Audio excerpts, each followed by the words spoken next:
Hello and welcome to PRSay. I'm Veronica. Sopher, your host.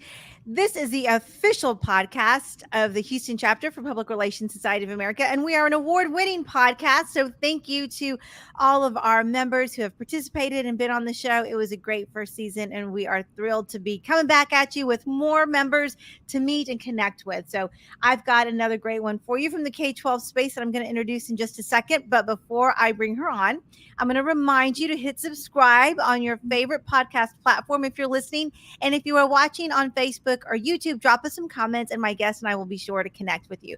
So with that, I'm going to go ahead and get this episode kicked off by bringing on Caitlin Madison from IL Texas. Welcome, Caitlin. Thank you so much for having me on. I'm excited. You bet. So tell us a little bit about how you got into PR. My guess is you've been doing it a little while now, but I certainly want to hear about your journey. Yeah, so I went to school for journalism. I worked in local television news for a few years up in the Rochester, New York market. And then, like a lot of recovering journalists do, we transition into the communications and public relations space.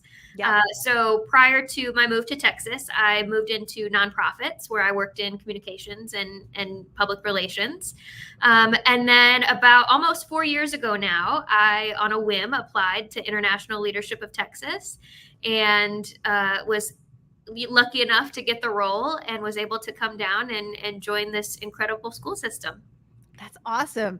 And so you came from Rochester down to Texas. Are you originally from Texas? I am not. So I grew up showing horses competitively, and I would come down to, I had a trainer in Tennessee, and then we would travel down to the Fort Worth area every year for some of our big horse shows. And so I always say my cute little story is that I fell in love with Texas when we drove from Tennessee down to Fort Worth, and we were on this RV bus, and somewhere between the top stair and the bottom stair, when we pulled into Fort Worth, I fell right out of the RV into the parking lot.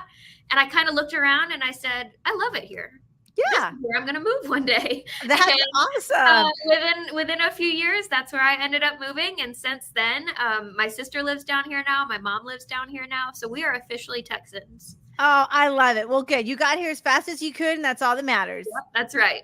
I love it. I love it. So, Caitlin, tell me a little bit about some of the transition. We do have a lot of members in PRSA who are former journalists. Most of us have journalism degrees. And so we've been on that side of the table. But now that you're on this side, or in your case, the camera, tell me a little bit about that transition, especially into the K-12 comm space. Yeah, so never in a million years, if you had asked me if I was going to go into K-12, would I have said, yes, that's the route I'm going. But when I looked at transitioning, and I'm sure like a lot of folks do, you have a passion for telling stories and using your words and, you know, your storytelling ability to help people.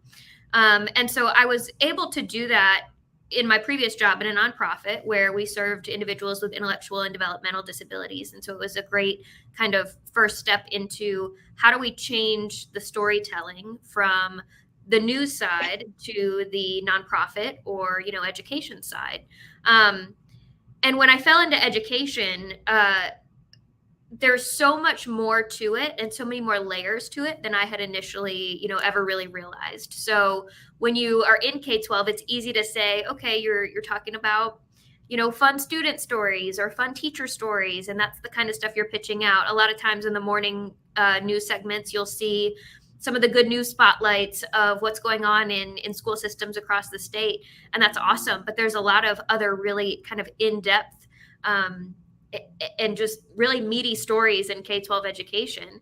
And then on the other side of it too, it is education, it is schools. And so you're also doing some crisis communication stuff. Mm-hmm. You're doing, you know, you're mitigating risk. You're helping to make sure that you're in control of certain narratives and you're supporting your campuses. And so for someone who is thinking about transitioning out of news into K-12, one of the things that I really struggled with was I loved the fast-paced chaos of news. You know, there's a high that you get from it. It's adrenaline rushing. It's fun. And I was worried that I wouldn't be able to find that in a new setting. And then I realized, no, you can absolutely find that. And it's not an everyday thing, but that your old news instincts kick right in when there's a situation that needs to be controlled, or when, there may be something scary going on that you're not quite sure where the information's at. And all of that background in news just really serves you so well, because you have a sense of urgency that really it's hard to train. It's hard to have that if you don't come from news. And I think you just have kind of a really cool and level head when a lot of other people are in a panic. Yeah, And absolutely. they're scared, and you can be that person that goes in and you're that solid rock in kind of a scary situation. And so that's one of my favorite things that I get to do. And it's an honor that I get to do it, is really kind of help support our campuses, our parents, our principals, whoever it might be, through some of those challenging situations that you might see. Yeah, absolutely. And I think you're right. It's like that prepares you for those crisis comms, and God forbid, but the reality is violence is something that we and the K-12 space have to be ready for, not only active shooters, but other kinds of crisis, bomb threats. Those are some of the day-to-day things that we deal with, regardless of the type of district you're in, and regardless of the size. And we all know that. And so we prepare for the worst and try to be ready. So I think you're right. Those instincts just kick right back in. And so we can help facilitate the management of the crisis, but then more importantly, manage the media relations and the messaging to families, because ultimately families need to feel confident that their children are as safe as they can be, or that everything is being done to protect them. And so those are some of the issues that we have to grapple with when we're on that side of it. And I love that you brought that up, because I don't think some of our colleagues in maybe the oil and gas space or in the corporate space realize that we are still almost like acting as journalists for half of the stuff that we do, and the other half responders from that PR perspective. So I love that you brought that up. Absolutely. And I think too, it really helps you leverage those connections and the network you had in media, not just with the journalists and the news, but also when you're working with law enforcement, right? As a journalist, you work closely with public information officers, or just whatever law enforcement is involved in a certain situation. And because you have built that relationship from a news side, you've also got that relationship from a PR side now as well. And so I think that really helps facilitate more open communication. The questions to ask, some of the trigger points or keywords that if an officer is saying something, okay, this is serious, or what might not be quite as much of a concern. And so it really kind of helps you gauge a situation, and then better, like you say, better manage it for the organization. Yeah. It sounds like you're doing a fantastic job. So how long have you been there now? Let me ask you that. Yeah, so I've been with Isle, Texas for almost 4 years now. And okay. I came down right before COVID hit, November of 2019. And then March came and it was a whole new job. That's right. Yes. Yeah. That's awesome. Well, before we wrap up, give me a couple of pointers you might give to some journalists who are out there contemplating going into school comms. What are some things that you would probably mention to them as they're thinking about that transition? Yes. So it's one of those areas, like I said, I never in a million years would have seen myself in a K-12 space, but I think it's such a great avenue for journalists to transition into. I think you've got incredible stories every single day. Your kids are doing incredible things. Your teachers are doing incredible things. You get to be out at campuses. You're not tied to a desk. You're out, you're talking to people, you're hearing these incredible stories, and you're sharing them.